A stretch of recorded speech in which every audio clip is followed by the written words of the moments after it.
Found that one hand Congresswoman Madeline Bordallo updated Rotary Rotary members on everything from war reparations to health care reform to the military buildup. She called the loss of the $50 million Tiger grant a shock to her and her colleagues in Washington. She referred to it as a wake-up call to reform Washington's interagency process, and she's pushing for the creation of a military buildup czar to oversee everything dealing with the Guam military buildup. We've been looking at this for several years.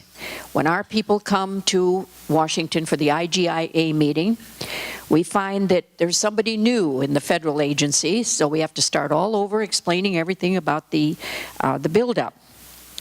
We found that one hand in Washington wasn't talking to the other.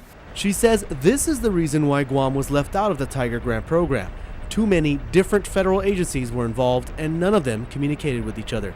This resulted in a major dropping of the ball.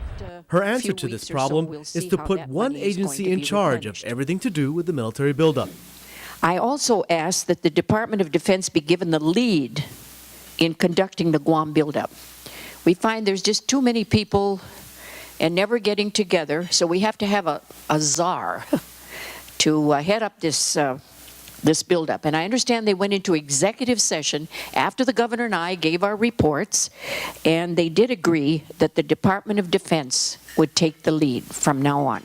Not only has the Congresswoman asked DOD to take the lead in Washington on the buildup, she is also asking that DOD pick up the tab for Guam's port improvements. I'm requesting that DOD use its funding to cover the $50 million needed for the port because of its importance to the military buildup.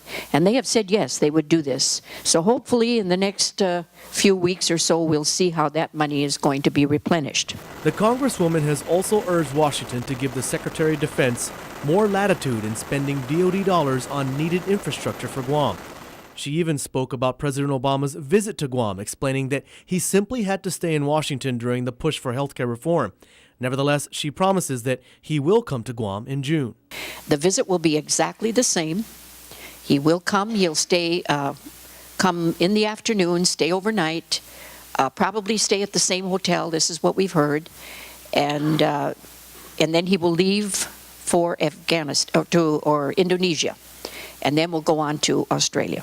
She also defended Representative Hank Johnson's comment in Congress in which he said Guam may tip over and capsize as a result of the military buildup.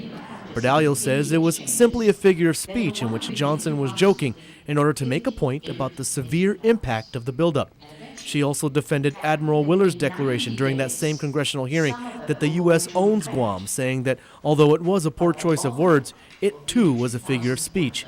She even spoke about Futenma, saying that the Japanese Prime Minister has come up with a solution that he won't divulge until May. The Congresswoman also promised to continue to push war reparations, saying that it will be put on the next defense authorization budget, but that she can't promise it will make it through the Senate. Finally, she spoke about health care, explaining that it would take time for much of it to take effect. I want to tell you that in 90 days, some of it will go into effect, but the bulk of it will be in 2014. So it's not going to happen overnight. Clint Rogel, PNC PNC News. The bulk of it will be in 2014.